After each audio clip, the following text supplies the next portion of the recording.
네, 여러분 안녕하세요. 2024년 2월 5일 월요일 노영희 뉴스 사이다 시작하겠습니다. 봄비가 촉촉히 내리는 곳이 많이 있다고 들었습니다. 출근길 좀 서두르시는 게 좋겠고요. 어제 입춘이었는데 이제 또 추위가 물러갈련지 확인해 봐야 될 것 같습니다. 2월에 뉴스 인사이다가 살짝 개편을 했어요. 오늘부터 코너, 요일, 시간 이런 또 나오시는 분들 많이 바뀌었는데요. 이번 한 주에 어떻게 뉴스 인사이다가 바뀌었는지 한번 확인해 보시면 재밌을 것 같습니다. 자, 오늘 방송 내용 간단히 말씀드리면 이진아 기자와 함께하는 뉴스픽 그대로 준비되어 있고요. 수요일에 진행하던 배상훈 프로파일러 100%의 초 코너가 월요일 날로 자리를 좀 옮겨봤습니다. 주말 동안에 있었던 뜨거웠던 사건, 사고 소식 짚어보는 시간 가져보도록 하고요. 그리고 저희가 또 새롭게 만든 코너죠. 총선 민생 검증반. 네, 새롭게 마련한 코너 이름이 총선 민생 검증반입니다. 총선을 앞두고 여러 가지 공약들이 쏟아지고 있는데 너무 무책임하다. 이게 과연 실현 가능성이 있는 건지 제대로 되는 건지 한번 검증해보는 시간 가져볼 예정입니다. 그래서 오늘은요, 그 첫 번째 시간으로 안진걸 민생경제연구소장과 정치하는 엄마들 박민아 공동대표 함께 이야기 나누는 시간 갖도록 하겠습니다. 생방송 중에 궁금한 점 있으시면 언제든지 댓글 남겨주시고요. 또 많은 분들이 댓글로 많이 소통해 주셔서 또 주말 동안에 얼마나 우리 서로 보고 싶어 했는지 알 수 있을 것 같습니다. 네, 오늘도 차분하게 한번 시작해 보도록 하죠. 잠시만 기다리시면 노영희 뉴스 인사이다 시작하겠습니다.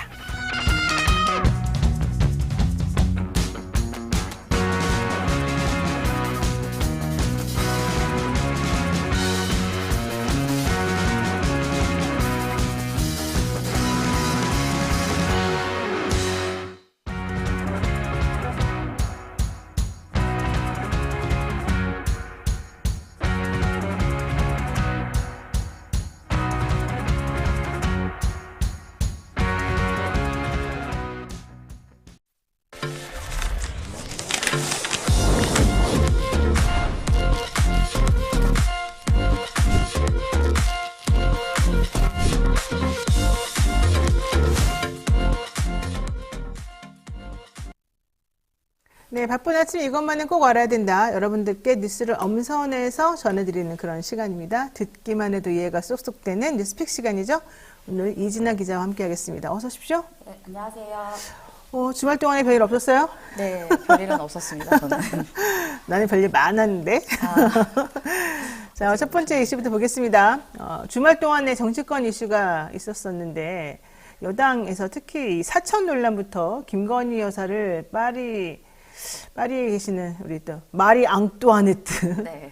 단두대 이슬로 사라졌던 프랑스 혁명 때 처형됐던 그분으로 비유해서 논란이 됐던 김경일 비대위원 끝까지 버티더니 불출마 선언을 갑자기 하게 됐습니다. 네, 어제 김경률 비대위원이 총선 불출마를 선언했습니다. 김 의원은 자신의 페이스북에 숙고 끝에 내린 저희 당의 총선 승리를 위한 제 결심이라면서 또 서울 마포을 선거구를 포함한 4월 10일 총선 승리를 위해 비상대책위원으로서 역할을 더욱 충실히 수행하겠다고 밝혔습니다. 일각에서는 김 의원이 한 위원장의 사천 논란의 부담을 덜어주고 윤한 갈등 요소를 제거했다는 평가가 나오고 있는데요. 실제 이날 친윤계 핵심 인사인 이철규 인재영입위원장이 MBN에 출연해 김 의원과 통화한 사실을 언급하면서 본인의 마포을 출마 선언이 논란을 불러일으켰고 당의 화합과 결속의 장애 요소가 될까봐 대승적 결단을 내린 것이다. 이렇게 들었다라고 밝혔습니다. 이후 김 의원도 이날 연합뉴스와 또 인터뷰를 잠깐 했다고 알려졌는데요. 사천 논란이 부담이 된 것은 사실이라면서 김 여사 비판과 관련해서 여권의 거취 압박은 없었다. 이렇게 선을 그었습니다. 네, 외압은 없었다. 내가 당을 생각해서 내린 결정이다. 이게 요점인 것 같습니다. 네. 하지만 김건희 여사가 이 김경률 비대위원의 발언과 김경률 비대위원을 옹호하는 듯한 한동훈 비대위원장 때문에 매우 불쾌했다. 네. 두 부부가 매우 격노했다. 이런 얘기들이 전해지면서 어떻게 결론이 내릴까 다들 궁금했는데 결국에는 김경률 비대위원이 이번에 출마 안 한다. 이렇게 해서 가닥을 좀 잡는 것 같네요. 그러면 결론적으로는 한발 양보한 모양새가 되잖아요. 한동훈 비대위원장이. 네. 그러면은 이제 또 윤 쪽이 힘을 좀 많이 얻었다. 이렇게 볼 수 있는 건지 잘 모르겠어요. 왜냐하면 지금 공천전쟁이 국민의힘에서 지금 시작이 되고 있다고 다들 알려져 있는데 영남, 서울, 강남, 한강벨트 이런 쪽이 사실 국민의힘에게 매우 중요한 좀 꽃길인데 꽃가마탄 그런 곳인데 여기가 지금 서로 싸우느라고 정신이 없다 이런 얘기 있거든요. 네, 뭐 이 사철 논란 때문에 뭐 본인이 그런 얘기를 하긴 했지만 사실 뭐 19일 지난달 19일까지만 해도 김경률 위원은 마포울에 출마 선언을 한 이상 더 이상 대통령이 저에게 어떻게 말을 하겠냐 이런 얘기를 했기 때문에 그러니까요. 사실상 책임을 지고 떠나는 모습을 보였는데요. 어제 어쨌든 국민의힘에 따르면 전날 마감한 253개 지역구 공천 신청에 총 858명이 참여했고 평균 경쟁률은 3.35대 1이었는데요. 비공개 9명을 제외하고 남자는 736명, 여자는 113명이었습니다. 핵심 지지 기반인 영남은 4.28대 1로 경쟁률이 굉장히 높았고요. 수도권은 전국 평균보다 조금 높은 3.55대 1이었고 반면 약세 지역인 호남은 0.7대 1에 그쳤습니다. 주목할 것은 윤석열 정부와 대통령실 출신 인사들이 영남에 대거 몰렸다는 점인데요. 검사 출신 주진우 전 대통령실 법률비서관은 하태경 의원이 떠난 부산 해운대 가표를 선택을 했고요. 부산 중영도선에서는 이제 조승환 전 해양수산부 장관 그리고 박성근 전 총리 비서실장이 경쟁을 하게 됩니다. 경북 구미을 현역에 이제 김영식 의원이 있는 데인데요. 여기는 강명구 전 국정기획비서관과 허정우 전 국민제안 비서관 등이 대통령실 비서관 출신이 2명이 몰려 있는 상태입니다. 또 수도권에선 상대적으로 당선 가능성이 높은 강남 3구 그리고 분당 한강벨트에 다 몰렸는데 서울 강남을에선 대통령 측근인 이원모 전 대통령실 인사비서관이 박진 전 외교부 장관과 격돌을 하게 될 예정입니다. 이고요. 마포구 앞에서는 시대전환 출신인 조정훈 의원과 신지호 전 의원이 경쟁을 하게 됩니다. 또 박민식 전 국가보훈부 장관은 여의도가 있는 영등포 을에 그리고 김은혜 전 대통령실 홍보수석은 경기 성남 분당 을에 이름을 올렸습니다. 이에 따라 현 정부 출신 인사들이 당선 가능성이 큰 양지에 몰린다는 비판이 제기되고 있습니다. 유영아 변호사도 대구 달성에 또 나온다 그래가지고 6전 6패인데 왜 또 나오냐. 너가 달성에서 무슨 역할을 하느냐. 수성감 나온다더니 왜 안 나오냐. 막 이런 얘기도 많이 있던데 진짜 될 만한 데에서는 다들 나오고 싶어서 깃발을 꽂고 있는 모양새군요. 네. 하태경 의원 같은 경우는 아직도 좀 헤매고 있는 거 아닙니까? 부산 해운대갑에서 그냥 본인이 먼저 나는 험지하면 나가겠다고 해서 왔다가 지금 사실 떠돌아다니고 있는 형편인데 뭐 종로 얘기도 나왔다가 종로는 지금 거의 물 건너 간 걸로 알고 있어서 아직 사실상 그러니까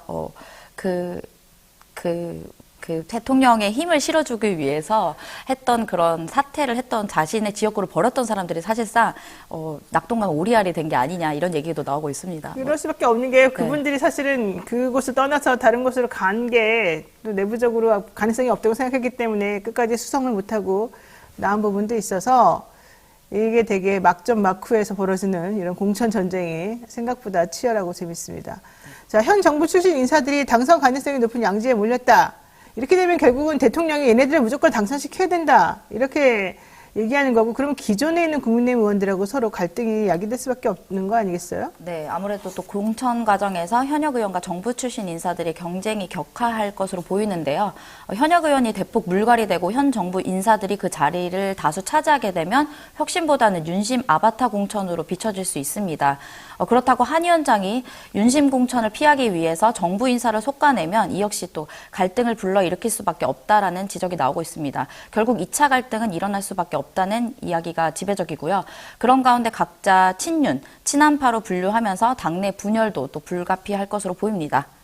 맞아요. 지금 친한파들이 대거 목소리를 크게 내고 있었고 친윤파들이 조금 소강 상태에 있었었는데 김경일 비대위원이 또 그만두면서 그러니까 그만뒀다기보다는 불출마 선언을 하면서 어느 정도는 친윤 쪽에 또 다시 득세하는 거 아니냐 이런 얘기도 나옵니다.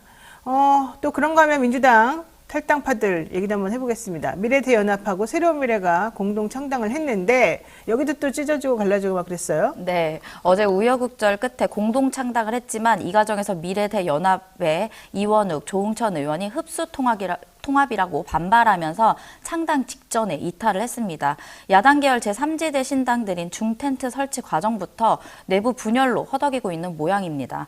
일단 새로운 미래 공동대표는 이낙연 새로운 미래 인재영입위원장과 김종민 미래대연합 공동창당준비위원장이 맡기로 했습니다. 새로운 미래는 당대표 권한 견제에 초점을 맞춘 당원들을 좀 내세웠는데요. 민주당 탈당할 때 이제 이재명 대표의 사당화를 비판했던 것과 같은 맥락으로 좀 보입니다. 또 당의 상징색은 힘을 합쳐 큰 바다로 간다라는 의미의 플러시안 블루, 또 새싹, 나무, 뿌리 등의 생명의 역동성을 상징하는 그린라이트로 정했습니다.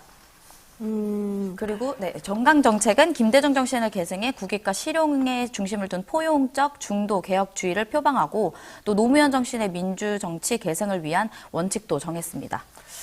이게요, 이원흑 의원 같은 사람은 이준석 대표 쪽하고 연합해야 된다고 강력히 주장하는 사람이고, 네. 또 내부적으로는 이낙연 대표 이렇게 내세우면 안 된다 또 이런 얘기하는 사람도 있었었고, 하여튼간 그래서 우리 도저히 더 이상 합당 못하겠습니다. 같이 창당 못합니다. 이제 이런 얘기 하다가 마지막에 또 극적으로 일부라도 모아가지고 지금 이렇게 한 상황이어가지고 이게 좀 언제까지 어떻게 갈지는 다들 좀 불안불안한 그런 상황이 됐습니다. 네.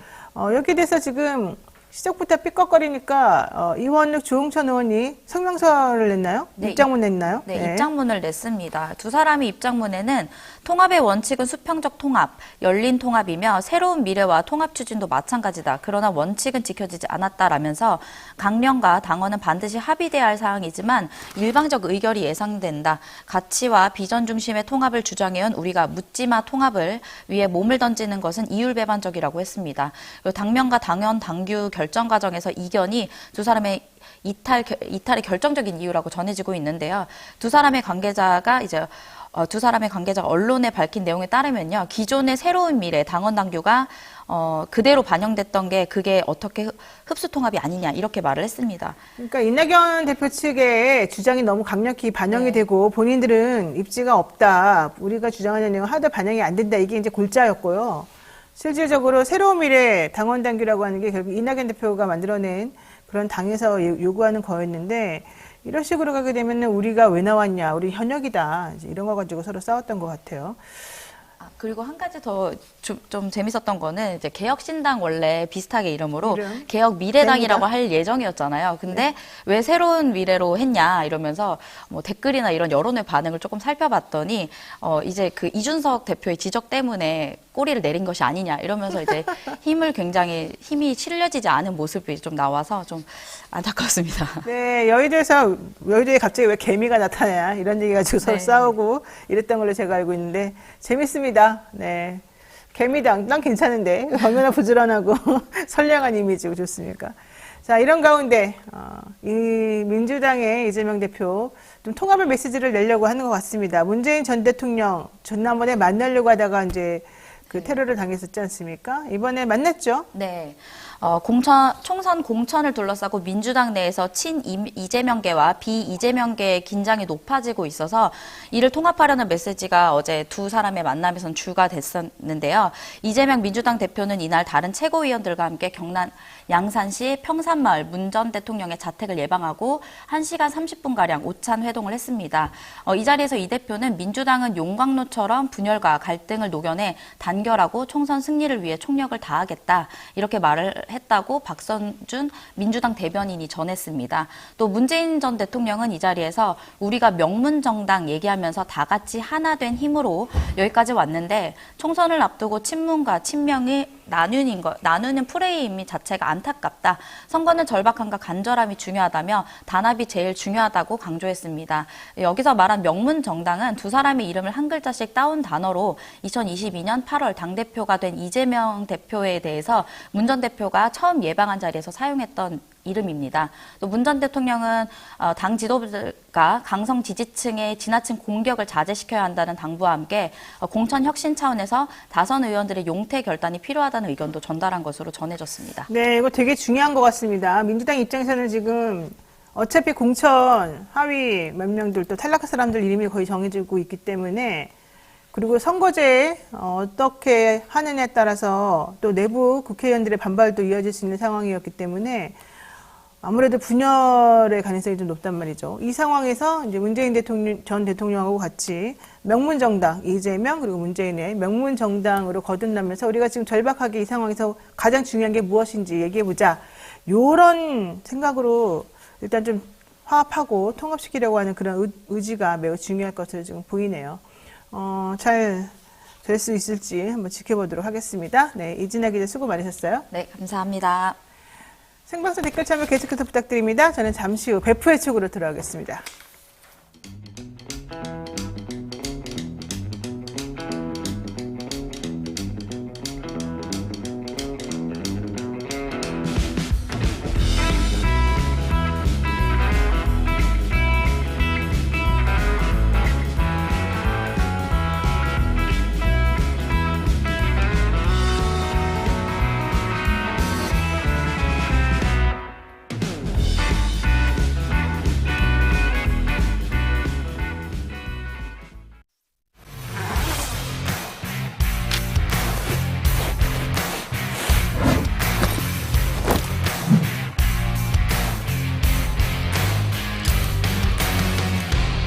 주식 평가 방법이 사용되고 있어요. 다 들어봤죠, 이거? 이건 기본이잖아. 이거 모르는 사람 있어? 자, PAR. PAR 뭐야? 따는 거. 그치. 그게 주당 시장.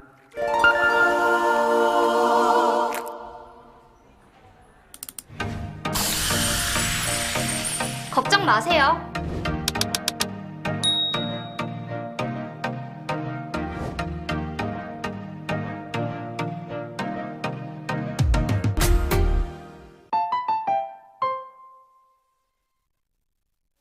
산삼의 분양 함양 지리산 자락 800고지에서 농약 한 방울 비료 한 톨 없이 오로지 자연의 힘으로만 자랐습니다. 산양 산삼인데요. 사포닌 함량이나 효과는 자연 산삼과 진배가 없다고 하고요. 7년근 뿌리, 잎, 열매의 한 뿌리를 한 병에 담아내서 압도적 사포닌 함량을 자랑한다고 합니다. 컴파운드 K 강화 특허 추출 방식으로 흡수율을 높였다고 하네요. 사랑하는 부모님, 남편과 아내, 그리고 아이들 또 혹은 나 자신에게 선물해 보시면 어떨까? 친구에게 선물해도 상당히 좋습니다. 지리산 천년의 기운을 드시면 내가 막 신선이 된 느낌이 날 것 같아요. 한번 드셔보시고, 드셔보신 분들이 많이 얘기해 주십니다만 드셔보시고 또 얘기해 주시면 좋겠습니다. 2024년 새해도 어김없이 찾아온 1+1 이벤트. 이게 끝이 아니죠. 새해 맞이 이벤트로 산삼향 가득한 산삼떡 3종 세트 준비되어 있으니까 많은 관심 부탁드리고요. 강영길님, 뉴스공장 안 보고 오늘부터 노영희 방송으로 갈아타겠습니다. 이 좋은 말을 갑자기 산삼떡 3종 세트 얘기하는데 하시네요. 고맙고요. 자, 이 산삼 순백 전화 문의는요 1666-1080 하시면 되고요. 네이버 검색 산삼 순백 하시면 되겠습니다. 이렇게 해서 또 우리가 2월 5일 첫 광고도 말씀드렸고요. 한 주 동안 떠들썩했던 사건 사고도 짚어보는 시간 본격적으로 가져보도록 하겠습니다. 배프의 촉 시간인데요. 오늘도 배상훈 프로파일러 모시겠습니다. 어서 오십시오. 안녕하세요. 네. 지난주에 제가 깜짝 놀랐어요. 이 치사량의 니코틴 원액이 된 음식물 먹고 남편이 죽었는데 이게 부인이 죽인 거냐, 남편이 극단적 선택해서 가능성이 있는 거냐, 막 이거 가지고 되게 치열하게 공방을 하는 끝에 판사랑 검사가 실제 법정에서 이걸 먹어보기까지 하는 그런 일이 벌어지지 않았습니까? 근데 결론은 1심, 2심에서 30년 받았던 그 피고인 파기환송심에서 무죄를 선고받고 결과적으로는 완전히 역전의 역전 드라마를 또 썼는데요. 한번 이 얘기 살펴보도록 하겠습니다. 우선 해당 사건에 대한 간단한 개요를 먼저 배프로부터 들어보도록 하겠습니다. 예, 사건은 2021년 5월 26일에서 27일 사이에 벌어진 겁니다. 이게 한 번에 된 게 아니라 26일 날 이 남편이 그 직장에 출근을 했는데 직장에서 사실 좀 많이 좀 아파갖고 이제 병원에 가서 다시 저녁으로 와서 네. 거기서 또 아내가 준 뭘 좀 먹었겠죠. 뭐 죽이라고 하는데. 흰죽 먹었다고 예. 하죠. 네. 그리고 나서 다시 그 새벽에 물 같은 걸 줬고 찬물 먹었다는 그렇죠. 거예요. 그리고 네. 그 다음날 새벽에 이제 돌아가신 거를 부인이 그 피고인이죠. 그 사람이 이제 신고해 갖고 이렇게 된 건데 문제는 이게 니코틴 중독이란 거는 그때 밝혀진 것이 아니라 그로부터 한 달 뒤입니다. 그러니까 이제 약동물 검사를 한 결과는 사실 3주 뒤에 나오는 거니까 네. 그러니까 경찰에서는 처음에는 이게 변사 사건이고 그러니까 좀 이상하긴 했어도 약동물 검사가 나오지 않은 상태에서 뭐 좀 그러다가 결과가 나온 상태에서 이거는 그 이전에 있었던 니코틴 살인 사건이 아니겠느냐 해서 거기에 따라 수사가 진행된 거라서 이게 한 번에 모은 게 아니라 조금 늘려진 거를 이렇게 합축시킨다고 생각하시면 될 거고요. 네. 이게 정황은 그렇습니다. 이 부인이 내연남이 있었습니다. 그건 뭐 네, 밝혀진 그 얘기 바고. 들었죠. 네. 그리고 이제 남편이 돌아가신 다음에 그걸 가지고 돌아가신 명의로 뭔가 이제 뭘 얻은 거죠. 보험도 1억 8천만 원 정도 상당. 있었고 그 네. 뒤에 뭘 네. 이제 은행에서 이제 대출을 받은 거. 이게 네. 이제 정황상 보면은 내연남과 짜고 한 거 아니냐라고 한 부분이 있어 갖고 이 핵심은 이겁니다. 말씀하신 것처럼 둘이 짜고 니코틴을 이용해서 살해를 했느냐? 아니면은 그게 아니라 니코틴으로 자살을 했느냐? 네. 여기 핵심이 뭐냐면 이 남편이 흡연자냐 아니냐.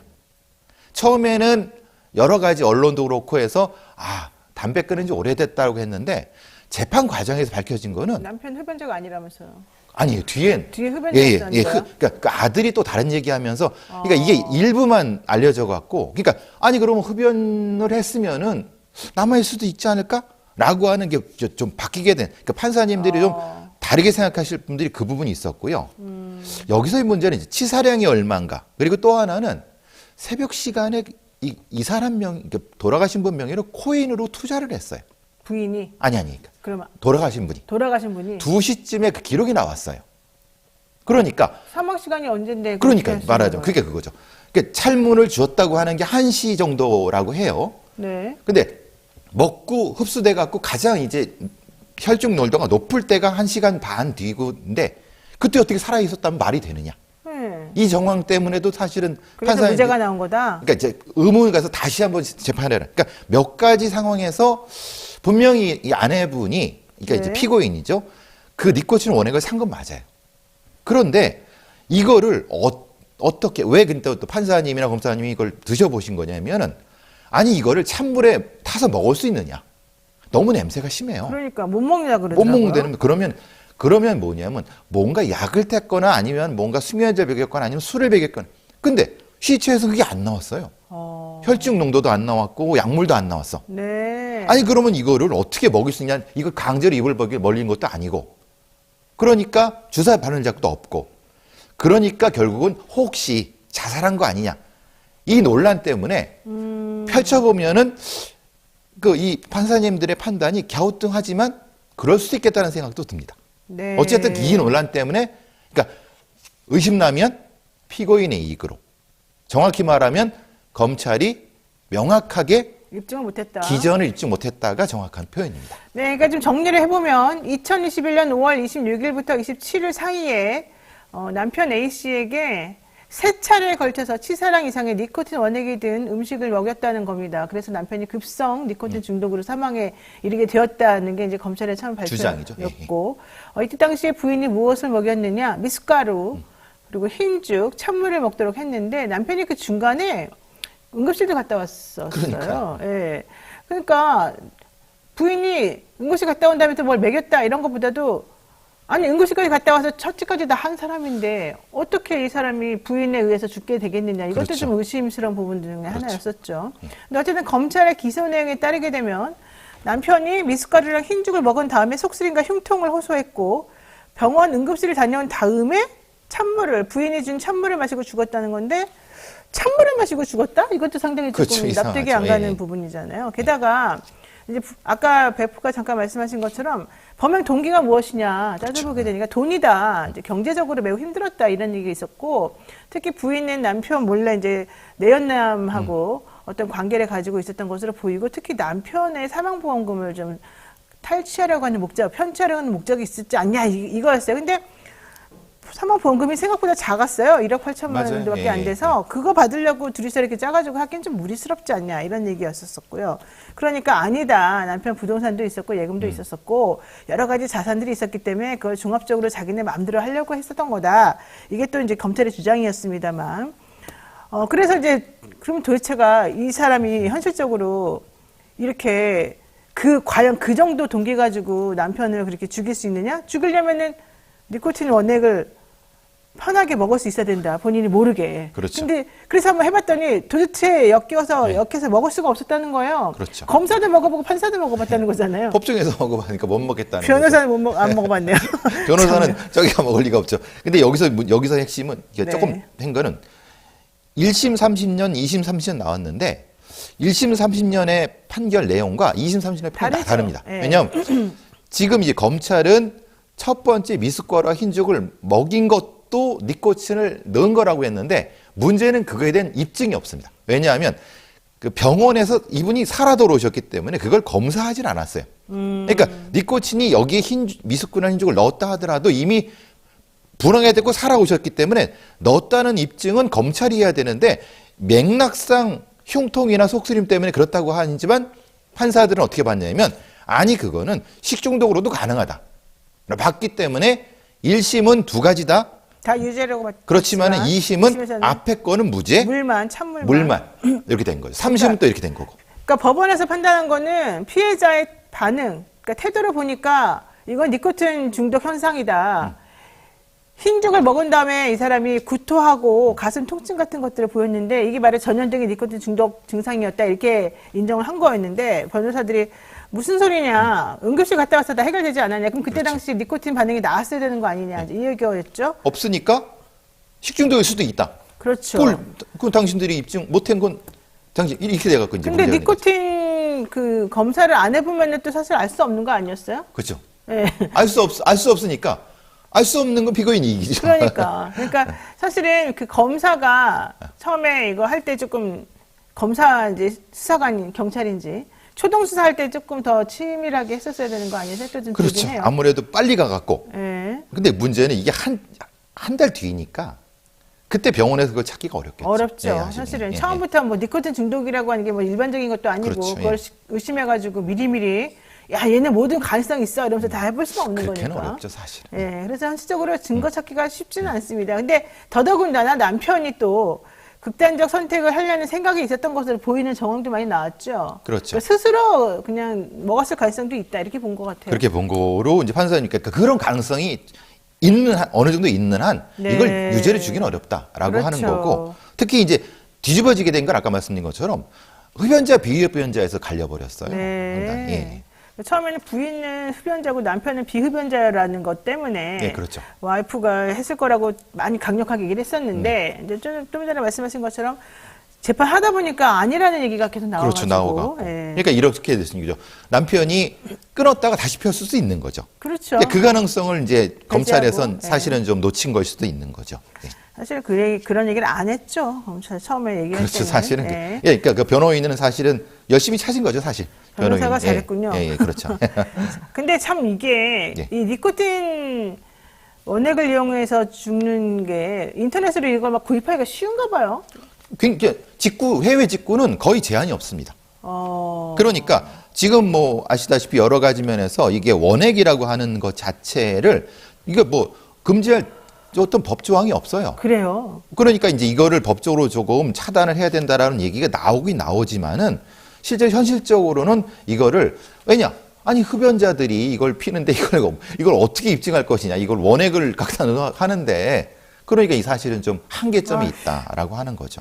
그러니까 이게 이 밝혀야 되는 거, 입증하는 게 합리적 의심 없이 밝혀내고 입증하는 게 쉬운 부분이 아니었던 것 쉬운 같은데. 부분은 분명히 아닙니다. 이건 분명히 검찰의 뭐 완벽한 잘못이라고 보기도 어렵고 물론 이제 실수는 있었지만은 거기까지 참 검찰도 나름대로 열심히 했던 것 예, 같아요. 그렇죠. 예, 그런 자, 부분 과거에 니코틴을 이용한 살인으로 유죄받은 사건들이 사실은 꽤 있었습니다. 예, 예.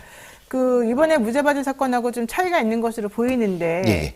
판사가 혓바닥이 타는 통증이 느껴져서 이를 몰래 먹인다는 것은 사실상 불가능하다 뭐 이런 얘기까지 했습니다. 맞습니다. 근데 그 중에 이제 그 예를 들었던 과거 사건을 한번 살펴보게 되면 예. 2016년도에 경기 남양주시에서 여기도 역시 내연남이 등장하는군요. 그 대표적인 사건입니다. 예. 네, 여성과 이 내연남이 남편에게 니코틴 원액을 주입해서 살해를 했다는 건데요. 이때는 남편에게 술을 먹이면서 그렇죠. 이 니코틴 그러니까 원액을 다르죠. 그러니까 술에 섞어서 먹일 수 있는 겁니다. 그렇죠. 그러니까 취한 상태이기 때문에 먹일 수 있었다. 게다가 수면제 성분이 나온 거 보면은 반항하지 못하도록 일단 수면제도 같이 먹여서 그렇죠. 한 거예요. 약간의 뭐라고 하나 이 가사 상태, 몽롱한 상태를 만들어 놓고 먹였다면 분명히 이건 가능한 부분이다. 그러니까 정신이 멀쩡한 상태는 못 먹겠죠. 근데 약간의 그렇죠. 이걸 같이 먹였다면 충분히 가능하다. 그리고 이거는 분명히 이 부검 결과 나온 거이기 때문에 이건 빼도 박도 못한 거고 또 하나는 이 내연남의 컴퓨터와 스마트폰에서 어떻게 살인을 하면서 변사 사건이 발생했을 때 어떤 절차를 이게 기록이 나와 버렸어요. 아, 내연남의 스마트폰에서. 그러니까 이건 사실 빼박이죠. 그러니까 시신 부검을 해봤더니 담배를 피우지 않았던 피해자 몸에서 니코틴이 다량으로 엄청나게 많이 나왔고 수면제 성분 졸피뎀도 많이 나왔고, 나왔습니다. 그러니까 아무래도 수면제를 먹여가지고 본인이 저항하지 못하도록 한 상태에서 니코틴 원액을 주입한 게 아닌가라는 의심이 있었던 것 같고 이게 이제 과정이 설명이 될 수 있는 그렇죠. 거죠. 그다음에 재산도 이 집은 좀 상당히 있었었는데 그렇죠. 예. 집도 다 8억 원 상당의 이 아파트 두 채, 집 두 채를 팔았고 뭐 내연남이 여러 가지 절차를 확인해 본 걸 보면 아무래도 유죄인 것 같다. 이렇게 이거는 1, 2, 3심 뭐 이론의 여지 없이 예. 그냥 다 무기징 근데 이게 나왔습니다. 사실 니코틴 원액으로 살인하는 게 첫 번째 있었던 일이어서 좀 그때 센세이셔널하긴 했습니다. 굉장히 국가수라든가 경찰에서도 사실 좀 굉장히 민감하게 반응해갖고 우리나라도 이럴 수가 있다라는 생각을 해서 좀 열심히 많이 했죠. 그리고 그 다음에 2017년도에 또 일본 오사카에서 신혼여행 갔던 부부 중에 한 명이 니코틴 원액으로 살해당한 사건이 있었었죠. 그렇죠. 요건 20대 남성이 19세 부인을 죽인 그렇죠. 걸로. 데리고 가서 죽인 거죠. 여기서 근데 실제로 일본 경찰에서 부검을 했는데 바늘 자국이 나왔습니다. 아, 3개나 나왔습니다. 3개나. 그리고 이거 사실은 이 범인이 이렇게 생각했던 거죠. 외국에서 돌아가시면은 부검을 검사 안 할 거라 제대로 안할 생각했지만 것이다. 사실 그렇지 않습니다. 그러니까 물론 안 하는 경우도 있는데 일본 경찰은 이렇게 놓치지 않았죠. 그리고 나서 이제 아내가 자살했다고 해버리니까 이건 뭐 실제로는 혈흔이나 이런 거 없는 상태에서 바늘 자국 나왔으니까 일본 경찰이 봐도 이건 이상한 거예요. 그 스스로 바늘을 이렇게 주사했을 가능성은 없어요? 그건 안 되죠. 왜냐하면 주사하는 위치 자체가 그것도 하나는 되는데 세 3개나 하긴 어렵다. 3개는 안 되죠, 사실은. 네, 예. 어쨌든 20대 남성 쥐 씨는 함께 신혼여행 갔던 부인 19살이었습니다. 예. 그 부인의 몸에 니코틴 원액을 주입을 해서 살해하고 공항에서 1억 5천만 원짜리 여행자 보험을 또 들고 부인이 자살했다고 거짓말한 것으로 증명이 됐습니다. 이 범인이 이 사건 말고도 위와 비슷한 그 전에도 거를- 그랬던 것 예, 같아요. 전력이 있어요. 예. 그러니까 경찰에서는 이건 분명히 이건 이렇게 했다. 그리고 사실은 여자친구한테도 2016년도 12월에 똑같은 짓을 했어요. 그러니까 니코틴이랑 숙취해소제를 먹여서 죽이려고 했는데 여자친구가 냄새 맡으니까 이게 막 그거 안 먹었어요. 근데 그게 기록이 나온 거예요. 근데 데리고 가서 또 죽인 거죠. 그러니까 이 범인은 이게 작정을 한 겁니다. 그러니까 계획적으로. 미성년자를 끌어갖고 거죠. 생면부지의 제3자에게 죽임을 당하는 확률보다는 믿고 있는 남편이나 부인이나 뭐 아는 사람이나 이런 사람에게 살해당할 가능성이 훨씬 높은 걸로 그렇죠. 얘기가 되고 있죠. 그렇죠. 이런 경우는 제3자한테 먹여서 이렇게 되기는 어렵죠. 그렇죠. 사실은 뭔가 저거 믿을 수 있는 어떤 사람으로부터 해경우가 니코틴은 그 가능성이 높죠. 네. 근데 어쨌든 담배, 니코틴 패치 같은 거 우리가 쉽게 구할 수 있지 않습니까? 그렇죠, 그냥 일반적인 가게에서도. 근데 이런 것들이 살인 도구로 변한다면 어떻게 예방할 수 있어요? 방법이 없을 것 같은데. 그렇죠. 사실은 방법이 없죠. 그러니까 이제 스스로 붙이지 않는 한 사실은 이거는 그렇게 되기는 어려운데 이게 가능하면 이런 거죠. 이제 그 수면제를 다량으로 먹인 다음에 니코틴 패치를 여러 장 붙여놓는 겁니다. 피부로 흡수되게. 그러면 그것도 위험합니다. 그러니까 그것을 어떻게 방어할 것인가에 대한 문제. 그리고 사실 국가에서는 여기서 고민했던 것이 코입니다. 코. 코요? 예, 코 점막으로 이게 스포이드 떨어뜨리는 거. 이건 이제 알려진 거기 때문에 제가 그래서 정확히 부검할 때도 여기를 먼저 스포이드로 예. 코에다가 원액을 원액을 넣는다는 거죠? 예. 그러니까 점막으로 들어가는 방법으로. 그건 되게 빨리 흡수된다는데. 예, 그렇죠. 근데 그거는 이제 일정 정도 정신을 이렇게 만들어 놓고 해야 되기 때문에 그것도 사실은 어려운 쉽지 부분인 않죠. 거죠. 근데 국가수에서는 이전에 경구만 생각했는데 이것도 가능하다라는 걸 해갖고 좀 정확히 보고 있는 편입니다. 예, 이렇게 변사 사건에서. 그러니까 성인의 경우에 이 치사량을 계산해 보면 40에서 60mg 정도가 그렇죠. 경고 치사량이라고 하고요. 혈액 중에 니코틴 함량이 0.2에서 1.0mg 리터당 그렇죠. 이렇게 나오게 되면 사망할 수 있다고 하는데 이게 담배를 수백 개 한꺼번에 펴야지만 가능한 얘기 그러니까 농도라고 불가능하죠. 하죠. 그러니까 현실적으로는 그렇게 하기가 그거 숨 쉽지가 막혀 않다는 죽죠. 거죠. 그거 숨 막혀 죽겠죠. 네. 근데 어쨌든 중요한 거는 스프레이제, 니코틴 패치 이런 것들이 사실은 시중에 많이 있어서 그것들을 그냥 막 잔뜩 사 모아가지고 한꺼번에 딱 투입하면 또 그게 불가능한 것도 사실은 아닌 것 같아요. 불가능한 것도 아니고 이건 바늘을 못 찾으니까요. 그러니까 정확히 그렇죠. 부검할 땐 바늘을 찾는데 바늘을 아주 면밀하게 찾거든요. 근데 패치라든가 이런 거는 사실은 그러니까 놓칠 수가 있어요. 그렇죠. 그것 때문에 사실은 이것 때문에 조심스러운 부분이 분명히 있습니다. 니코틴 패치 18개 붙이면 죽는다 이런 것도 있어요. 외국의 사례가 보고됐죠. 전자담배 같은 경우도 조금 그렇기도 하고. 그러니까 말하자면 우리가 청산가리라든가 이런 거는 분명히 이게 위험하다는 걸 알아요. 네. 근데 니코틴으로 죽을 수 있다는 건 사람들이 잘 모른단 말이에요. 분명히 경각심이 있어야 되는 부분이라고 생각하고, 물론 명확히 이걸 그냥 먹으면 못 먹습니다. 막 토합니다. 근데 아까 말씀드린 이 영악한 범인들은 여러 가지로 해갖고 하기 때문에 분명 조심할 부분이 있고, 사실 좀 어려운 부분이 있습니다. 말하자면 뭐 여러 가지 그 희석된 니코틴액을 제품으로 팔고 있습니다. 근데 문제는 직구로 들어오는 원액이 문제입니다. 우리나라에서 파는 거는 희석된 거라서 비교적 괜찮은데 네. 직구가 문제입니다. 직구를 어떻게 찾아내겠어요? 아이고. 그러네요. 네. 근데 통관부호 같은 걸 원래 있지 않나요? 그런 걸 하지 않나요? 그렇죠. 근데 그거를 안 하고 이건 그냥 저거라고 다른 거라고 하고 속이고 들어오면 그걸 일일이 다 검사를 해봐야 되잖아요. 그렇군요. 이거는 사람은 설마 마약견도 이거를 확인 못 하거든요. 그렇죠. 하여튼간 정말 살인 끔찍합니다. 저는 돈 때문에 사람 죽이는 거 너무 끔찍한 것 같아요. 얼마나 잘 먹고 잘 살려고 세상에 자기랑 그렇게 사랑한다고 했던 사람의 목숨을 빼앗을 수 있는지. 물론 이 사건 얘기를 하는 게 지금 아닙니다. 그렇죠. 예. 근데 어쨌든 사람이 제일 무섭다. 이런 예. 말을 안 할 수가 없는 상황이 됐습니다. 자, 다음 이슈 간단히 보겠습니다. 문경 공장 화재로 목숨을 잃은 두 젊은 소방관 연결식이 지난 3일에 있었습니다.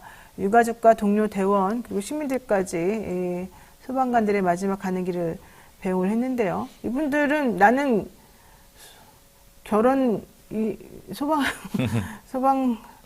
소방과 결혼했다 뭐 이런 얘기까지 했던 걸로 알고 있는데 우선 박수훈 소방교죠. 네. 특전사 출신 나와갖고 좀 늦게 소방사가 됐습니다. 그러니까 김수광 소방장 그리고 박수훈 소방교. 예, 예. 그러니까 이두 분이죠. 소방교였다가 이제 일근이 특진돼 갖고 이제 요 계급으로 부르는 건데 김수광 소방장은 좀 나이 어린 분이 좀 경력이 됐고. 네, 나이가 6년 차였다는 것 같아요. 예. 그리고 박수는 특전사이다가 이제 했는데 제 동생도 사실은 소방관이거든요. 아, 그래요? 근데 우리 해병대 나와서 이제 순환구조대 오래 있었는데 가장 힘들 때가 이런 때라고 합니다. 동료가 죽을 때가 가장 힘들대요. 그러니까 트라우마가 심할 것 같아요. 내가 못 구했다는. 나랑 같이 들어갔는데 나는 살아나오고 죽었다고. 그래서 이런 부분도 어렵고 특히 이제 사명감이 강한 사람들이 좀 일찍 죽어요. 왜냐?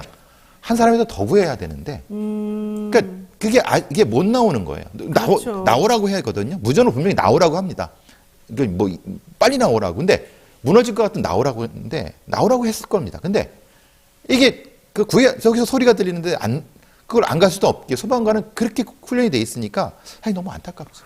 그러니까 사실은 그렇게 다른 사람을 구해야 된다는 이 사명감 또 이타심 이런 게 많은 사람들이 그런 직종에 그렇죠. 가겠죠. 될 수밖에 또 없죠. 가서 많이 경험을 하다 보게 되면 정말 이 피해자들이 막 안타깝게 구해주세요 그러는데 그렇죠. 그 말을 무시하고 나 혼자 살겠다고 나오기가 곤란하겠죠. 근데 미국은 가이드라인이 있어갖고 저기서 구해달라고 해도 들어가지만 하면 안 들어갑니다. 그렇죠. 아니 우리도 원래 그렇게 하면 안 되는 걸로 알고 매뉴얼이 있어요. 있습니다. 예, 예. 근데 이제 또 현실에 부딪히다 보면 어렵다고 그러더라고요. 제가 그렇죠. 물어보니까는. 맞습니다. 근데 어쨌든 이 김수광 소방장 아버지는 우리 애가 원래 아침밥 안 먹는데 그날따라 아침 먹고 갔다 이런 얘기까지 하면서 그렇죠. 우리 가족의 마지막 식사였다 이런 얘기를 해요.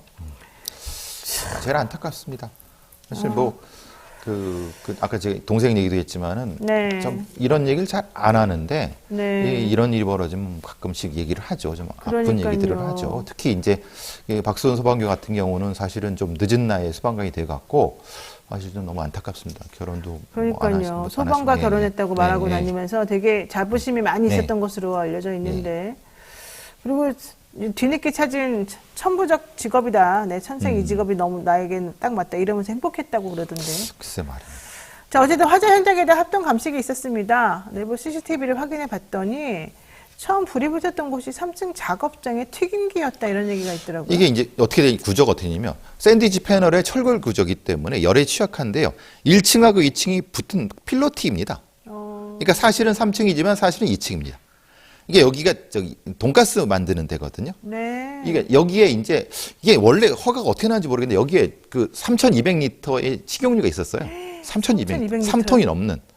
그러니까 만약에 열기가 올라가면 위로 올라가는데 이게 그래서 유증기가 해갖고 이게 갑자기 해갖고 무너졌을 것이다. 이건 뭐 정확히 저도 방화 수사관을 해봤지만 이건 명확히 그럴 가능성이 높은데. 네. 그러니까 사실은 들어가면 안 됐었죠. 그러니까 이제 그런데 이제 분명히 거기 공장 직원이 거기 사람이 있다고 해버리니까 안 들어갈 네. 수가 없는 상태에서 그래서 정확히 이게 위험물 취급을 받는 상태에서 놓은 건지 그 정확한 기준을 맞춘 건지도 분명히 찾아봐야 되는 부분인 거고 스프링클러는 작동했다고 하는데 그 지점으로 한 건지 이게 물이 튀는 상태에서 그러니까 식용유가 튀는 상태에서 물을 했다. 이건 잘 안 되거든요. 그것도 사실 살펴봐야 될 부분입니다. 그러니까 지금 보니까 뭐 소방당국이 얘기하기로는 공장 안에 이런 기름이 4.5톤 가량 정도 있었다고 얘기를 하니까 이 기름이 엄청난 양이 있어서 아마 그렇죠. 좀 더 그랬던 것 같고 그래도 소방관들은 신고가 접수된 때로부터 11분 안에 빨리 갔습니다. 것으로. 문경이라고 하면 빠른 거죠. 그러니까 그분이. 엄청 빨리 간 것 같고 원래 3층 수색하다가 지금 갑자기 불길이 세져가지고 2명은 빠져나왔는데 나머지 2명이 못 빠져나온 상태. 원래 4명이 일조 들어갑니다. 네. 2명이 나왔는데. 그러니까요. 근데 어쨌든 튀김기가 그때 가동하고 있었는지 아닌지 정확하게는 잘 모르는 것 같아요. 자, 이제 소방관들이 안타까운 희생을 당한 게 어제 오늘 일이 아니거든요. 이거 어떻게 해야 됩니까? 몇 가지 지금 계속 얘기 나오고 있는데 뭐 여러 가지 뭐 한동훈 위원장이나 이재명 대표도 가서 말씀하셨지만은 사실 제가 보는 바에 의하면은 그 소방 진압대장의 전문성이 일단 떨어진다. 그리고 장비가 너무 조금 뒤처져 있다. 네. 훈련이 조금 좀 약간 뭐 훈련 정도가 좀 뭐라거나 좀 덜 됐다. 덜 됐다는 게 뭐냐면 인원이 적기 때문에 훈련을 하고 투입되는 인원을 구분할 수가 없습니다. 그러니까 훈련을 충분히 한 사람이 투입돼야 되는데 인원이 없으니까 사실은 투입되고 동시 진행이 되는 거거든요. 네. 한 3가지 정도의 문제점에 대한 얘기도 하고 제가 보기에도 사실은 뭐 저도 방화수사관 해봤지만은 이 3가지가 다 그러고 무전기의 문제도 있습니다. 아, 연락이 잘 안 됩니까? 이게 철골 구조에서는 무전기가 전파가 튕겨서 나오기 때문에 이거 말이야. 분명히 적이 있는지를 확인했는데 어디 있는지를 몰랐던 거예요. 왜냐하면 무전기 갑자기 꺼져버렸기 때문에. 그러면은 소위 말하는 재난안전망이나 무전기 업데이트는 왜 안 된 거냐. 네. 이런 부분도 분명히 있어야 했고 사실은 굉장히 여러 가지 면에서 문제가 많은데 이 많은 거를 지금 정치권이라든가 이제 소방 최고위직에 있는 분들이 말씀을 안 하세요. 그냥 그렇죠. 이게 이런 거죠. 아, 이거 안타깝고 다시는 이런 일 없겠다고 총론은 얘기하는데 구체적으로 뭘 하겠다는 얘기를 안 해버린다는 거예요. 총론 얘기하고 끝이죠. 뭐. 그렇죠. 더 이상 신경도 안 쓰고. 지금 제가 말씀드린 기계 문제, 훈련 문제 이런 것들 다 되는데 우리나라에 그 소방관이 6만 6천 정도 있습니다. 네. 근데 그 중에서 실제로는 내근직이 15,000이에요. 맞네. 많죠. 내근을 많이 하시네. 예. 그러니까 이것도 구조적으로 문제가 있는 거예요. 그럼 실제로 현장 인력이 많아야 되는데 이건 어떤 구조? 그러니까 여러 가지 다양한 어떤 개선의 문제들이 있는데 그걸 정확히 어렵고 힘들더라도 짚어야 되는데 안 짚고 그냥 이런 죽임 없겠다고만 총론을 해버리니까 네. 소방관들은 그걸 안 믿는 거예요. 그렇군요. 어쨌든 업무 현장에서 숨지거나 다치는 소방관이 지난 2014년에 300명 정도였는데 지난해에는 그러니까 10년 사이에 1,336명으로 3배 이상 증가했다라고 합니다. 이 가운데 순직한 소방관은 45명이라고 하는데요. 요즘 특히 많이 샌드위치 패널의 건물 많이 늘어난 거 보셨죠? 네. 그 수도권 근교라든가 이게 창고를 많이 짓습니다. 그리고 드라이비트 뭐 이런 걸로 또 네. 공법이 그런 굉장히 거가 불 확 붙어버립니다. 화재에 매우 취약하다는 얘기가 예. 있습니다. 그러니까 소방관이 들어가면 뒤에서 불이 나요.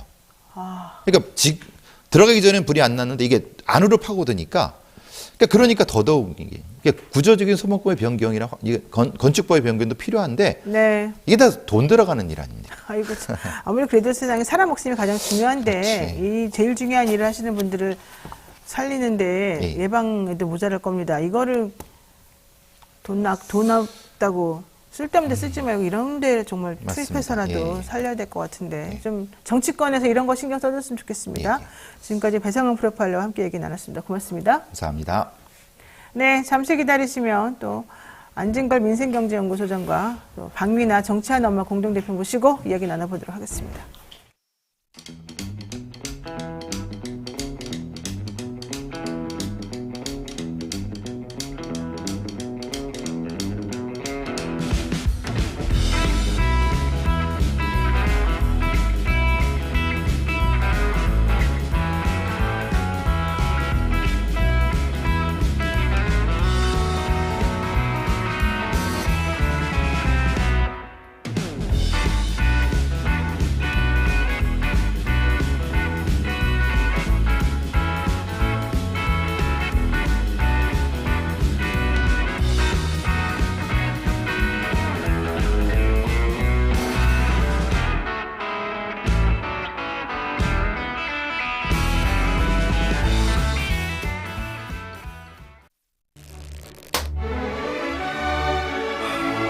오늘따라 집중이 잘 안 된 것 같아. 모름지기 공부는 깨끗한 책상에서 해야 잘 되는가.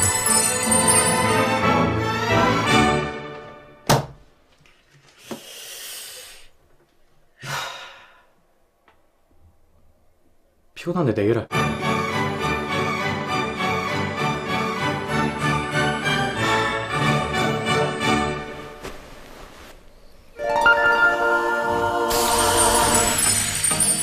걱정 마세요.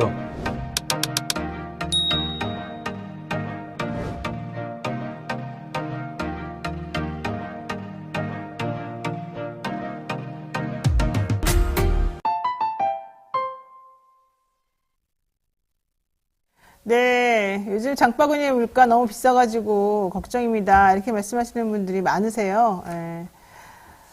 그래서 저희가 또 이 민생 검증하는 시간 가져보도록 하겠습니다. 사실 높으신 분들, 부자인 분들이 너무 정치 많이 하니까 우리 같은 사람들 얼마나 힘든지 솔직히 잘 모르는 것 같아서 그 최전선에 있는 분 모시고 도대체 그들이 내놓는 정책이라는 게 정확히 뭐냐 한번 알아보려고 합니다. 자, 지난해 11월에 태어난 신생아 수가 역대 최저치를 기록했습니다. 최근에 저출산을 해결하겠다면서 여야에서 파격 공약을 내세우고 있습니다만은 과연 현실성이 있는 건지 그게 맞는 건지 좀 따져봐야 됩니다. 제가 들어봤더니 인천인가요? 거기서는 아이가 한번 태어나면 거의 총 1억을 주는 시스템이 지금 마련돼서 얘기가 되고 있다고 하는데 과연 그 재원은 어디서 나온 건지 또 실제 그렇게 돈 주는 걸로 모든 게 해결되는 건지 이런 것도 한번 알아봐야 될 것 같아요. 총선 민생 검증반 시간에는요. 그래서 안진걸 민생경제연구소장 그리고 오늘은 정치하는 엄마들 박미나 공동대표 모시고 이야기 나눌 건데요. 우선 안진걸 소장은 나오셨고요. 네, 안녕하십니까. 그리고 정치하는 엄마들 박미나 공동대표는 아침에 식사나 이런 거 여러 가지 것들을 챙겨줘야 돼서 아이와 함께 있다 보니까 직접 스튜디오 출연을 못하시고 전화 연결하는 것으로 이야기를 한번 해봐야 될 것 같습니다. 대표님 안녕하세요. 네, 안녕하세요. 네. 대표님? 네, 여보세요? 네, 안녕하십니까? 네, 안녕하세요. 네, 네. 반갑습니다. 네. 자, 오늘 이야기를 한번 본격적으로 나눠보죠. 그 통계청 발표를 보게 되면 지난해 11월 출생아 수가 17,531명이래요. 이게 1년 전보다도 7.6%나 줄어든 수치인데 평균 출생아 수를 이제 보통 합계 출산율로 얘기하지 않습니까? 네, 네. 이게 2018년도에 0.98명이었는데 그러니까 결국 이제 한 명도 안 낳는다니까 둘이 결혼해서 네. 우리가 보통 둘이 결혼하면 2명을 낳아야지 그게 그냥 그 인구가 그대로 유지가 되는데 또 물론 자연 발생적으로 중간에 감소하는 인구를 생각하면 일보다 더 많아야 되긴 합니다만 어쨌든 그래도 그나마 그게 유지가 되는데 이제는 아예 0.98이었는데 2023년도에는 0.72명 이제는 0.6명대로 돌아갈 거다 이런 얘기가 지금 나오고 있어요.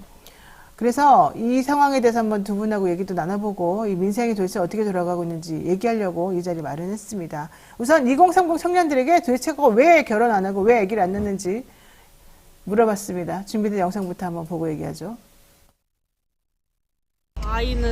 왜 아이를 출산하지 않으실?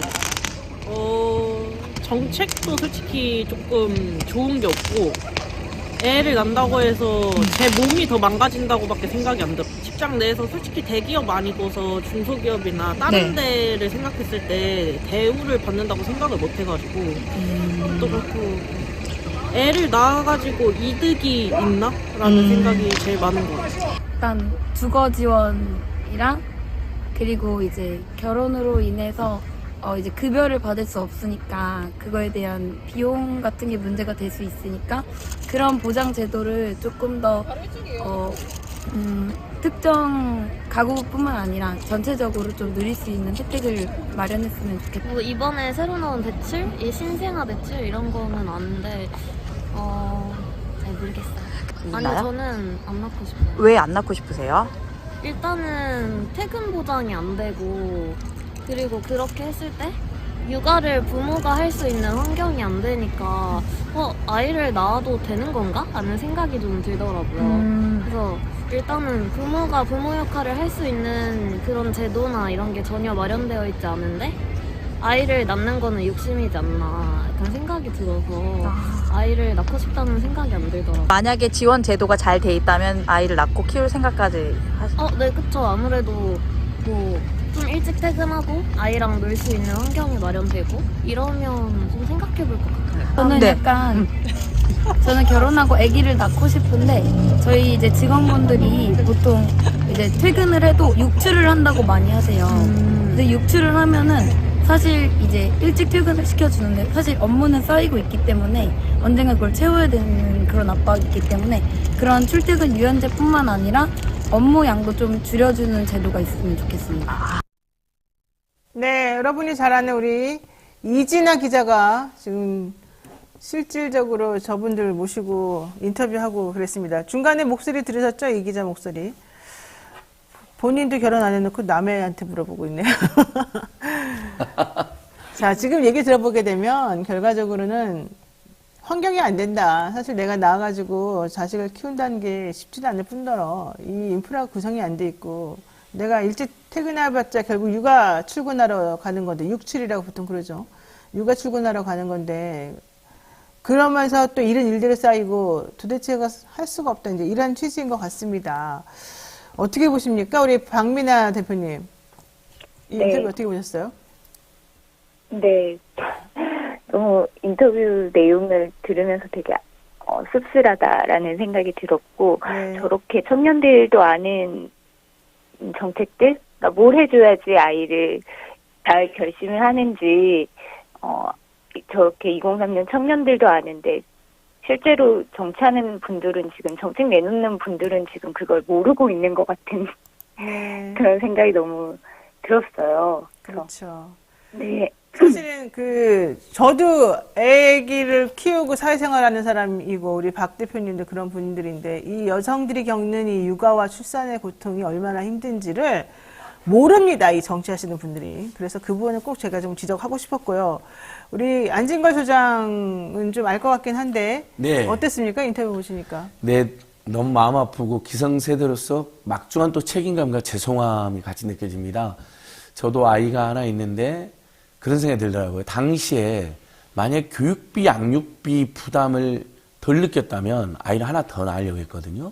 근데 하나 낳아서 더 잘 키워야 되는데 둘 낳아가지고 제대로 못 키우면 너무 미안하잖아요, 아이한테도. 그리고 엄마 아빠의 고통도 커지고 경제적. 그래서 둘째를 포기했던 기억이 나요. 근데 지금 이 저출생 문제를 분석해 보면 사실은 사회경제 고통만의 문제는 아닙니다만 줄기차게 모든 조사에서 50% 안팎은 너무 엄마 아빠도 그렇고 아이한테도 사회경제 고통이 커질까봐 잘 못 키울까봐 또는 육아 환경이 나빠서라는 답은 50% 꾸준히 나옵니다. 나머지는 뭐 문화적인 요인이라든지 뭐 삶의 가치관의 변화죠. 그분들에게는 출생을 강요할 수는 없겠지만 최소 50%의 청년들에게는 아이를 낳을 수 있는 지원과 조건을 만들면 언제 낳겠다는 거거든요. 여기에 초점이 맞춰져야 된다. 그래서 뒤에 이야기했지만 저는 만약에 인구 유지 출산 장려부가 생기면요. 그 장관은 20대, 30대한테 맡겨야 됩니다. 그리고 뭐 이러면 사실혼이든 또는 동거든 또는 결혼을 앞둔 분들이 해야 돼요. 출생을 앞두고 있거나 고민하고 있거나 출생한 아이가 하나 있거나 둘이 있는 사람들이 장관, 차관 같은 걸 하는 거예요. 그러면 완전히 제대로 된 대책 나오지 않겠습니까? 지금 그 출산이란 말을 안 쓰시고 출생이란 말을 지금 일부러 쓰시잖아요. 출산과 출생이 다릅니까? 사실 뭐 우리 국민들 입장에서는 똑같은 말인데 이게 어떤 차이가 있었냐면 처음에 출산율 그러니까 출산은 이제 엄마 아빠가 또는 성인 남녀가 하잖아요. 네.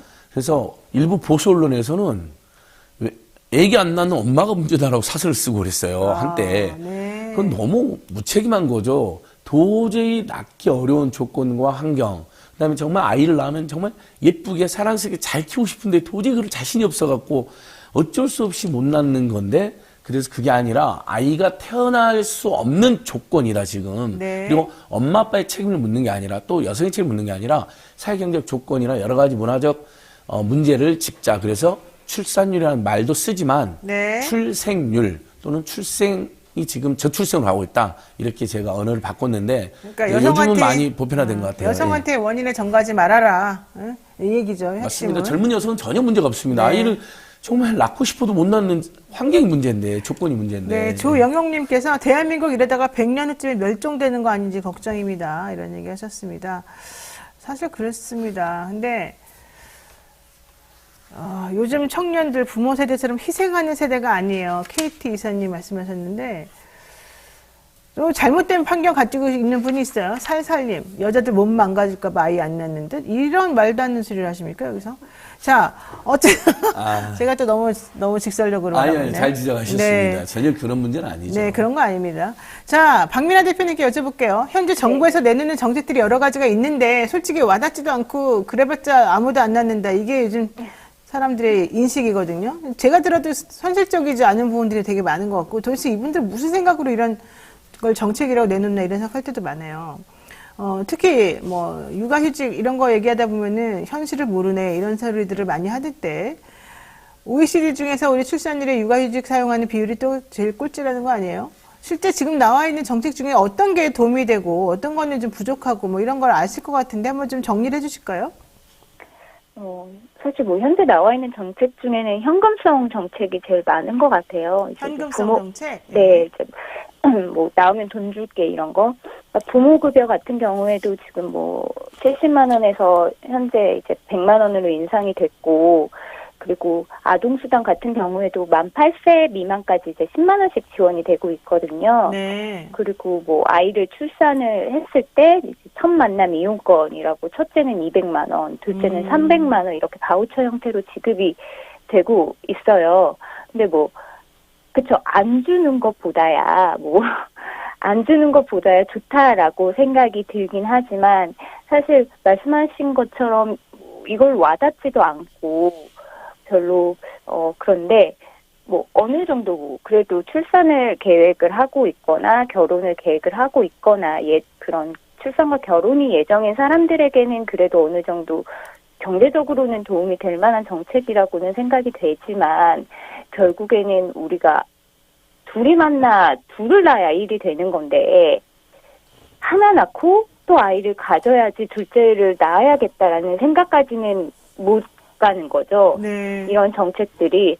그래서 사실 이런 현금성 이런 정책들이 보면 또 이게 내 주머니로 들어온다라는 그런 생각보다 결국에는 그런 비용들이 출산 시장으로 흘러 들어가면서 결국에는 그 출산 시장의 고비용을 좀 부추긴다라는 생각도 들거든요. 네.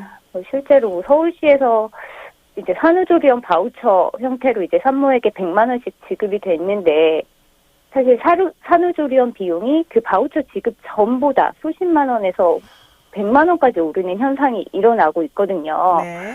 그러니까 결국에는 이런 현금성 정책들이 내 경제 사정을 좀 채워준다라는 것보다는 결국엔 출산 시장의 물가 인상을 부추기는 현상을 좀 초래하고 있다라고도 보거든요. 네, 맞습니다.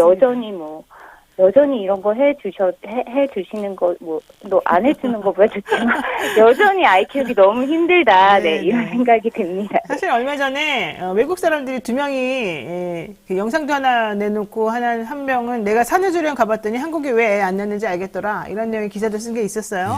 너무 비싸다. 일단 그게 첫 번째 얘기였고, 두 번째는 경쟁사회가 너무 보편화되어 있다 보니까 한국에서는 도대체 애 낳는 것 자체가 상상을 못할 정도로 지금 힘들더라. 물론 우리나라는 회복 탄력성이 있다 뭐 이런 얘기는 했습니다만 그런 걸 들여다보게 되면은 외국 사람이 보기에도 우리가 좀 심하다 이런 얘기를 안 할 수가 없는데 그래도 지금 말씀하신 것처럼 현행 제도에 좀 경제적 지원이 있습니다.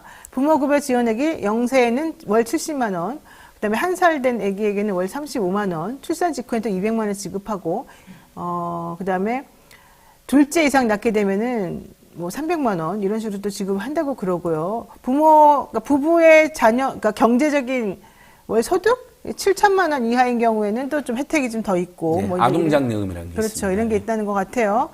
근데 현실적으로 그것이 잘 쓰여지는지도 잘 모르겠습니다만은 이런 정책이 좀 그런 정책이 있다고 해서 내가 여러 가지 위험을 무릅쓰고 애를 낳겠다 이렇게는 잘 생각 안 한다는 게 문제인 거죠. 예, 맞습니다. 이게 대표적으로 아동수당 문제인데요. 아동수당 매우 좋은 제도입니다. 근데 0세에서 7세까지 월 10만 원입니다. 월 10만 원? 네, 노 변호사님이나 저나 우리 애청자님들이 생각하기에 우리 이제 박 대표님 잘 말씀하시는데 없는 것보다는 낫다고들 생각하시죠. 그리고 다 그걸 신청해서 받고 계세요. 실제 아이가 있는 집에서는요. 네. 예전에는 없었는데. 야, 우리 때는 진짜 한 번도 안 줬는데. 그러니까 이제 이게 2010년 전후에서 우리 당시 진보 개혁 세력과 시민단체가 싸워서 만든 것들 몇 개 있는데 그게 그래요? 대표적으로 친환경 무상급식, 반값 등록금, 아동수당 같은 제도입니다. 좋은 제도인데 10만 원 딱 느낌이 벌써 아유 그걸 어떻게 그다음에 보세요. 출산 장려금 200만 원이나 나와 있잖아요. 네. 근데 제가 전기차를 샀는데 그때 보조금으로 무려 1,200만 원을 주더라고요. 일부 지자체에서는요, 저보다 먼저 산 사람은 1,500만 원도 지원을 받았어요. 3천만 원도 주셨어요? 예, 그러니까 제가 그때 댓글을 보고 너무 충격받은 게 저는 그게 아무 문제식 못 느꼈던 거예요. 저출생에 대해서 생각하면서도 야, 전기차 나면 1,200에서 1,500만 원 주면서 아이 나면 200만 원 주면 그건 아이 낳지 말고 전기차를 낳으라는 거잖아. 아, 그런 댓글이 있었어요? 네, 놀러 다니라는 거잖아. 산업 대기업들, 전기차를 파는 대기업이나 외국 기업한테는 큰 혜택을 주면서 정작 나라가 이제 곧 망한다. 인구 소멸 국가다고 난리를 피우면서 아이 낳으면 200만 원을 준다고? 아, 나 같아도 아이 안 낳고 그냥 전기차 낳겠네. 왜? 1,500을 주는데. 어이가 없네. 그러니까 그걸 딱 보면서 제가 너무 큰 반성을 했어요. 맞구나. 그러네. 정말 2030 입장에서 차보다는 아이를 낳는 게 훨씬 도움이 되고 경제적으로 지원된다는 느낌을 줬어야 되는 거죠. 근데 아동수당이 10만 원인데 이게 제가 이거 꼭 짚어야 되는데요. 프랑스나 캐나다가 저출생 국가에서 지금은 이제 합계 출생률이 뭐 인구 엄마 아빠당 2명쯤 되잖아요. 네. 제가 이제 이다도 씨 선생님 직접 만났는데 그분이 딱 두 가지를 이야기했어요. 고등학교까지 아동수당 50만 원 줘서 경제적 고통이 없게 만들어주고 육아로 인한. 월. 두 번째, 대학은 무상교육이잖아요. 프랑스 네. 유명하잖아요. 그리고 하나 더. 아이를 낳으면 어떻게 낳았냐, 결혼했냐, 아빠는 누구냐, 니들 뭐 계획은 있는 거냐, 뭐 이렇게 주변에서 엄청 대한민국을 엄청 괴롭히잖아요. 심지어는 까다롭게 굴고. 맞아요. 근데 프랑스만 해도 이렇게 문화가 바뀌었다는 거예요. 점점.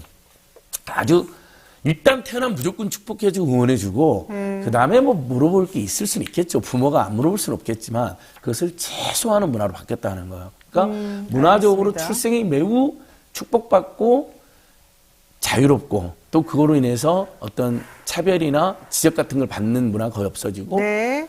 아이가 대학 졸업할 때까지 고등학교 때까지는 50만 원 대학 네. 무상교육 이걸로 알겠습니다. 출생이 올라갔다는 건 매우 중요하다. 자, 그래서 여당하고 야당이 전부 다 일가족, 이 출생 정책, 행복 정책 이런 것들에 대해서는 정책을 다 내놨지 않습니까? 국민의힘에서 1호 공약으로 내놓은 것들이 있다고 그러던데 뭐예요, 지금? 예, 지금 크게 5가지인데요. 육아휴직 급여가 지금 최대 150만 원인데 210만 원까지 인상한다는 것도 있고 그 다음에 초등학교 3학년 때까지 매년 5일씩 돌봄 육아를 신설하겠다는 것도 있고요. 네. 그다음에 육아 동료 수당으로 해가지고 육아휴직 대체인력 지원금 80에서 160원 인상도 있고 그다음에 난임 치료 비용이 굉장히 비싸죠. 많이 들고 보험이 적용됐다 나중에는 안 돼버립니다. 그 부분에 대해서 소득과 함께 난임 치료 비용을 지원한다.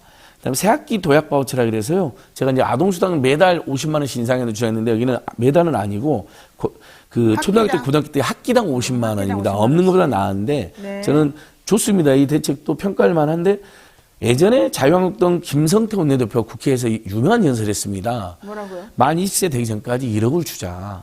그러면 올 50만 원이면 1억쯤 되거든요. 네. 1년 600만 원이죠. 그럼 10년 6천만 원, 그다음에 20년이면 1억 2천이잖아요. 그렇게 해서 정말 사회가 아이를 키워주자 이런 건데 그거에 비하면 합격성은 떨어집니다. 그러니까 한 학기 50만 원 준다는 거잖아요. 네네. 근데 여기에다가 예를 들면 우리가 산후조리원 비용도 많이 들잖아요. 그러면 공공산후조리원을 대폭 확충한다든지 하는 것도 빠져 있는 거죠. 왜냐하면 계속 지금 윤석열 정부가 어떤 복지나 이런 민생을 자꾸 우리 공공인프라로 확충하려고 하는 것보다는 그냥 시장에 맡기려고 하는 거니까 그런 대책은 또 빠져 있는 것입니다. 그렇겠네요. 예. 근데 결과적으로는 그렇게 주고 싶은데 돈이 없잖아요. 돈이 많이 들 거 아닙니까? 예산이 보통 연간 얼마 정도 듭니까? 이렇게 되면? 이렇게 하면 지금 국민의힘이 발표한 것은 한 10조 원 정도? 10조 안팎, 11조 이렇게 발표를 했는데 네. 아니 뭐 그보다 더 들 수도 있습니다.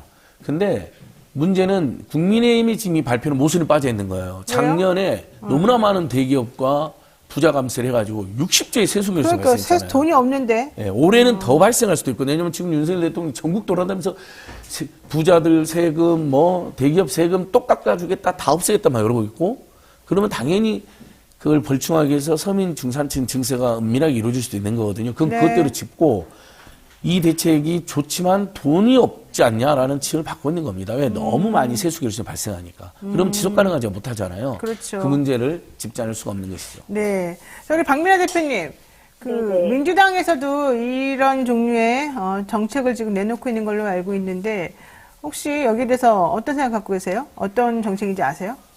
뭐 민주당 같은 경우에는 그러니까 국민의힘이 뭐 육아휴직이라던가 이런 제도 개선에 중점을 좀 두고 있다면, 뭐 민주당 정책 같은 경우에는 이제 주거비의 물질적 지원이라고 좀 보여지거든요. 뭐 우리 아이 보듬주택, 뭐 2자녀 출산하면 뭐 24평 분양 전환 공공임대 주택 주겠다.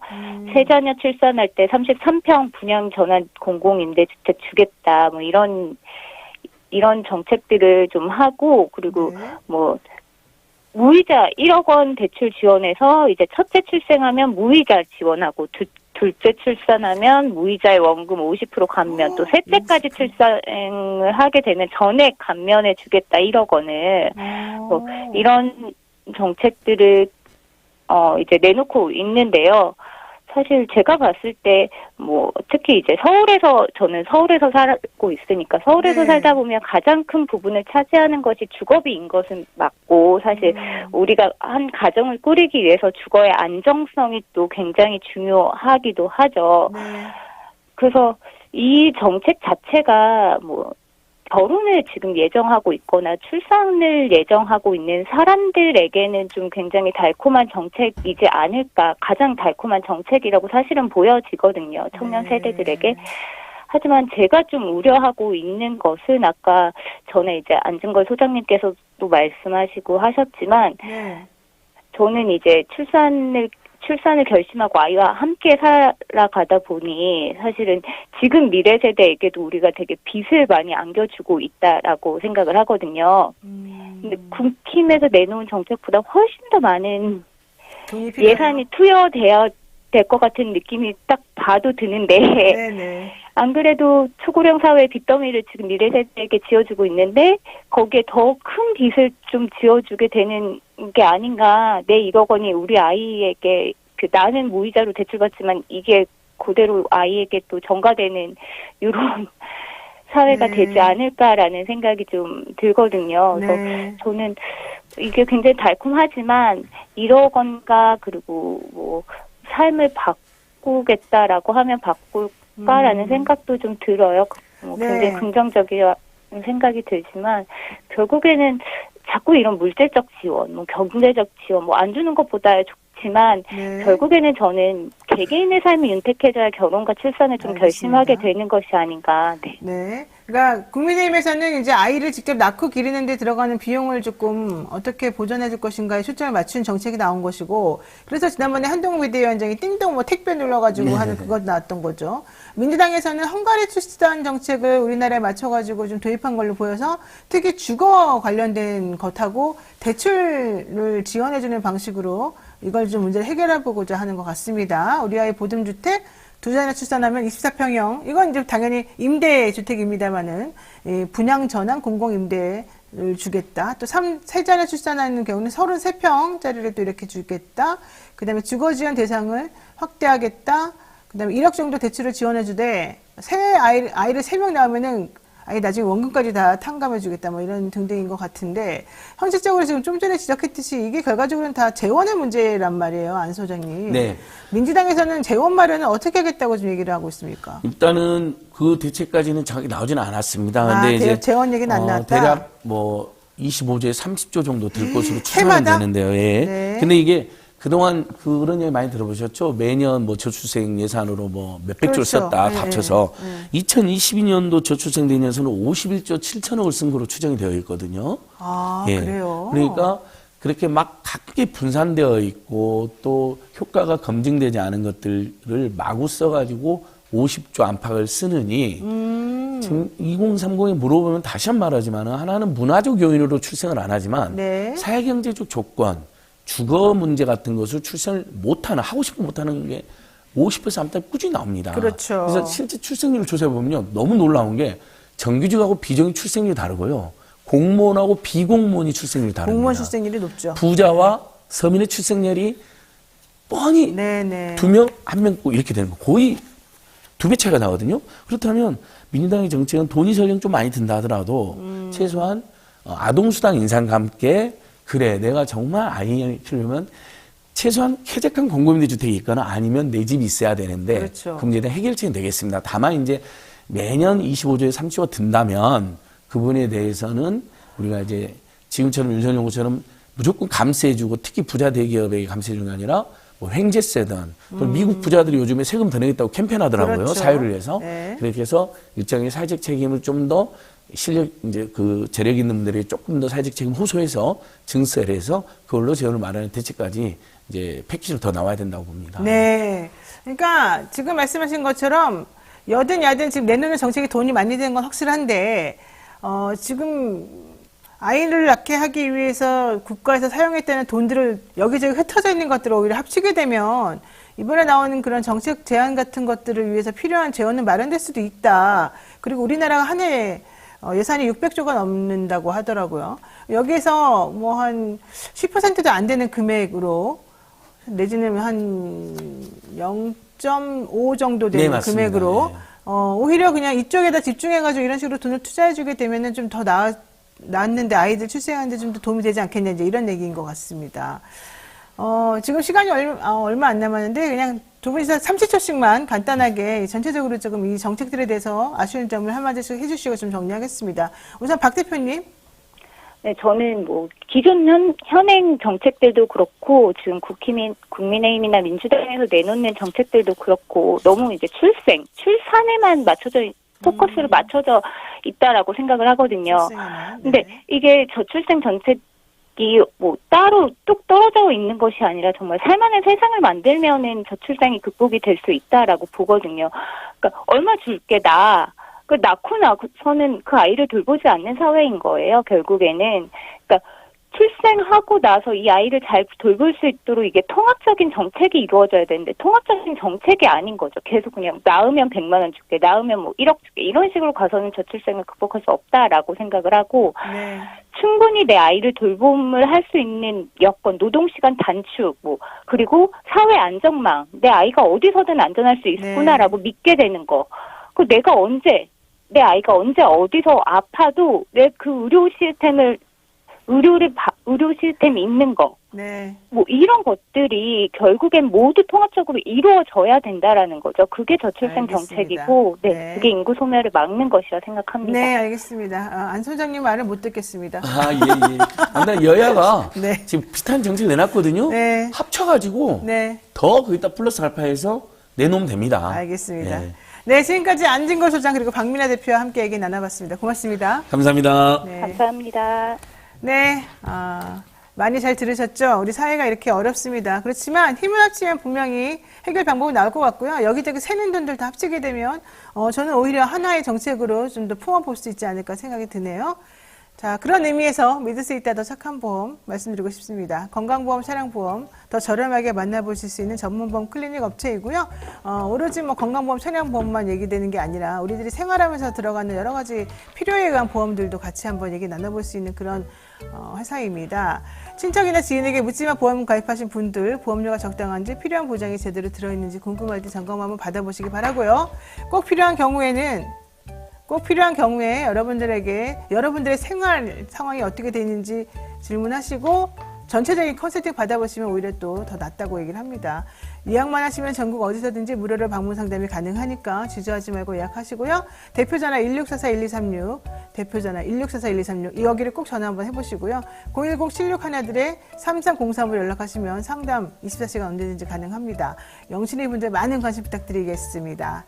네, 저희가 오늘 또 준비한 내용 여기까지고요. 잠시 뒤에 노반장이 진행하는 2부 뉴스인사 프라임 진행하니까 어디 가지 말고 기다리시고요. 네, 우리 또 1부 순서는 여기서 마치고 또 1부 순서는 내일 또 다시 뵙겠습니다. 네, 잠시만 기다려주세요.